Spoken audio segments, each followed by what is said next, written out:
2.50 GA, giga annum equals billion years ago, the dawn of the Palaeoproterozoic event, the formal beginning of the Siderian Period and the Palaeoproterozoic Era. This boundary is marked by the end of the Archean crust formation and the onset of new tectonic processes. Location: Superior Craton, modern-day Minnesota, Michigan, Wisconsin, North Dakota, and Wyoming Craton, modern-day Wyoming, Montana, parts of adjacent states. What happened? The ancient Archean crust, 3.0 plus GA, that forms the core of these cratons had stabilized. During the late Archean, these were likely separate microcontinents. The Siderian opens with these cratons being part of the growing supercontinent Kennerland. The surrounding ocean basins, e.g., the Anemiki Ocean, were sites of active seafloor spreading. 2500 Ma. Transition from Archean to Palaeoproterozoic and start of the Siderian Period. The Archean cratons in what is now the northern and western U.S., e.g., Superior Province in Minnesota and Michigan, Wyoming Craton in Wyoming and Montana, stabilize after late Archean erogenous. This marks the end of major Archean crust building and the beginning of Proterozoic-style tectonics, with initial rifting on craton margins leading to basin development. No major supercrustal deposits are preserved from exactly this time in the U.S., but the region experiences the global onset of increasing atmospheric oxygen. 2.5, 2.48 GA. Transition from Archean to Palaeoproterozoic. Geology. The Wyoming Craton, found today in Wyoming, Montana, and parts of the Dakotas, stabilized as one of the oldest crustal blocks in North America. The Superior Craton, now in the Lake Superior region, northern Minnesota, Wisconsin, and Michigan, also began stabilizing. Early continental fragments that would later form the Laurentian Craton, the geological core of North America, were coming together. Atmosphere. Oxygen levels began slowly rising, but most was consumed by reacting with dissolved iron in oceans. Rock record. First appearance of widespread banded iron formations, BFs, in the Lake Superior region, Michigan, Minnesota, which today are major sources of U.S. iron ore. 2.50, 2.45 GA. Deposition of banded iron formations, BFs. Event. The Great Oxygenation Event, GOE, begins. As cyanobacteria in the oceans photosynthesize, they produce oxygen as a waste product. This free oxygen was initially toxic to most life and soluble in water. It reacted with dissolved ferrous iron, Fe superscript 2, in the anoxic oceans, forming insoluble ferric iron, Fe superscript 3, that precipitated as iron oxide on the seafloor. Location: Anemiki Basin, stretching from modern-day Minnesota into Ontario and Michigan. This includes the future Mesabi Iron Range of Minnesota and the Gunflint Iron Formation, which straddles the Minnesota-Ontario border. What happened? In deep offshore basins, immense, alternating layers of silica-rich chert and iron minerals, hematite and magnetite, were deposited in stunningly thick sequences. These banded iron formations, BFs, represent the most definitive Siderian signature in the United States. The iron for these formations was likely sourced from hydrothermal vents on the seafloor, dissolved in the oxygen-poor deep ocean water, and then precipitated where the oxygen-producing microbial mats were active in shallower waters.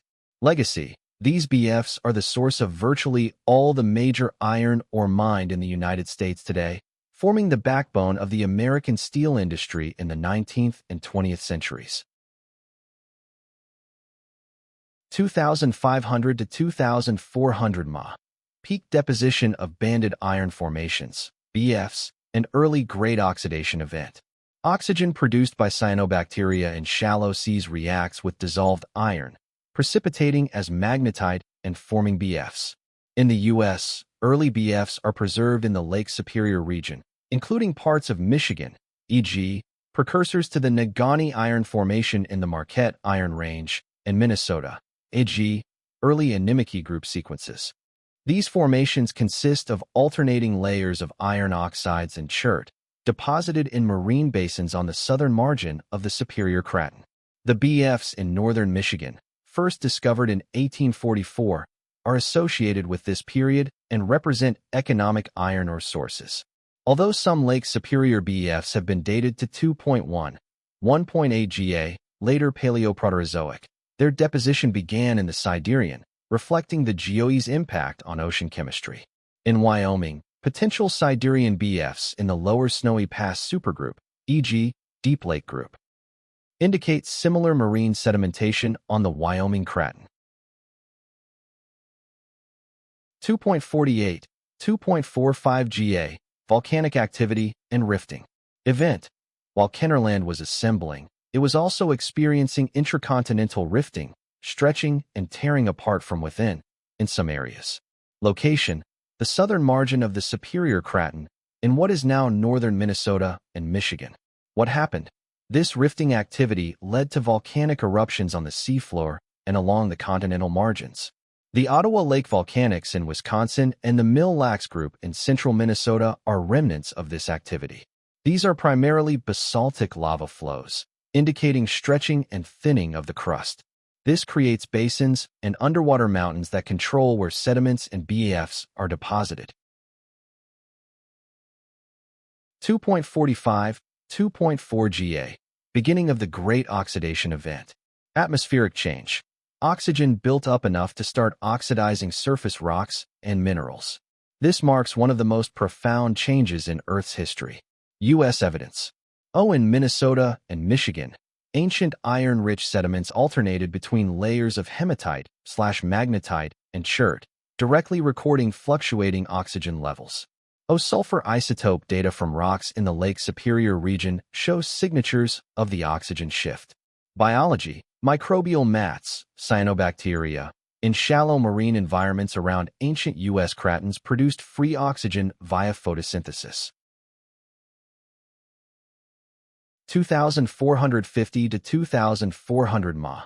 Onset of Huronian glaciation, early phases, and supercrustal deposition. The region experiences the first phases of the Huronian glaciation, a global snowball Earth-like event possibly triggered by rising oxygen levels removing greenhouse gases like methane from the atmosphere. In the U.S., this is inferred from correlations with the Huronian supergroup in Canada, with early glacial deposits, diamictites, in the lower Chocolate group of the Marquette Range supergroup in Michigan. The Chocolate group, deposited 2.32, 2.20 GA, includes quartzites, dolomites, and diamictites in the Enchantment Lake Formation, indicating cold climates and ice sheets covering parts of the Great Lakes region. This represents the oldest known glacial event in North America, with evidence of widespread ice in the Superior Province area. Rifting along craton edges leads to passive margin sedimentation, forming early basins like the Inimiki Basin in Minnesota, with initial clastic and carbonate deposits.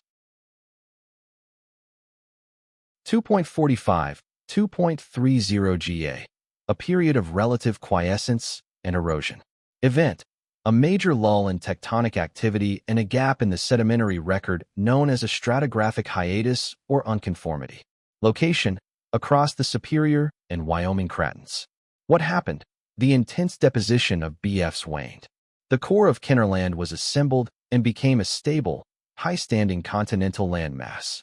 With no major mountain-building events occurring, the continents were subject to extensive erosion by wind and water. Very few rocks from this specific time interval, 2.4 to 2.3 GA, are found in the U.S., indicating that either nothing was being deposited or that any rocks that were formed have since been eroded away. This quiet period is a key feature of the late Siderian. 2.4, 2.35 GA. Expansion of continental crust. Wyoming craton grew by accreting smaller island arcs and terrains.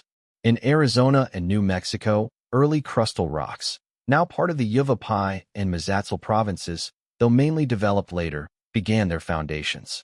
Early rift basins and sedimentary basins developed, accumulating volcanic and sedimentary material, later metamorphosed. 2,400 to 2,300 Ma. Continuation of GOE, BEF deposition, and mid-Huronian glaciation. Oxygen levels rise further, leading to the oxygen catastrophe, and clearer oceans as iron is removed. BEF deposition continues in marine settings, with examples in Michigan's Marquette Iron Range and Minnesota's Animikie Group, e.g., early Gunflint and Biwabic iron formations, though peak ages are 1.9, 1.85 Ga. The Mid-Huronian glaciation, e.g., Bruce glaciation equivalent, affects the region, with glacial sediments preserved in northern U.S. rocks. Tectonic quiescence prevails, with minimal volcanic or orogenic activity, consistent with a proposed global plate tectonic shutdown during the Siderian quiet interval. In the southwestern U.S., e.g., Mojave Province, early Proterozoic sedimentary units, Unit X on geologic maps, begin forming from eroded Archean materials, though most are dated slightly later. 2.35, 2.3 Ga, stabilization and oxygen buildup. Atmosphere. Oxygen levels finally began to persist in the atmosphere, setting the stage for oxidative weathering and the disappearance of many anoxic chemical signatures. Geological impact in the U.S. Expansion of continental shields. The Canadian Shield, stretching into northern Minnesota, Wisconsin, and Michigan, connected with the Wyoming and Superior Cratons. Major or deposits formed.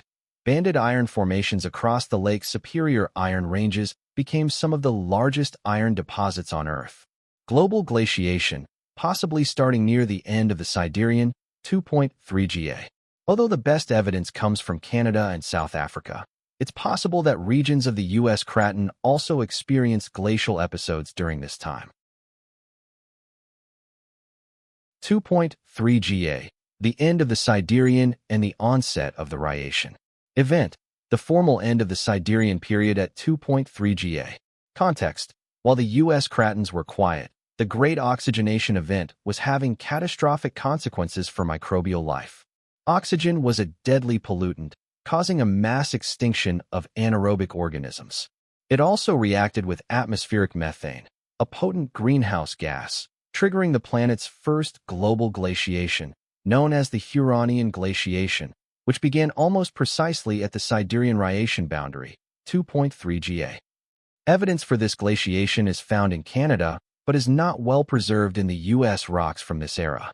Transition. The quiet Siderian would soon be followed by the tumultuous Rhyation period, 2.3 to 2.05 Ga, which would bring widespread orogeny, mountain building, to the region as Kennerland broke apart and new continents collided.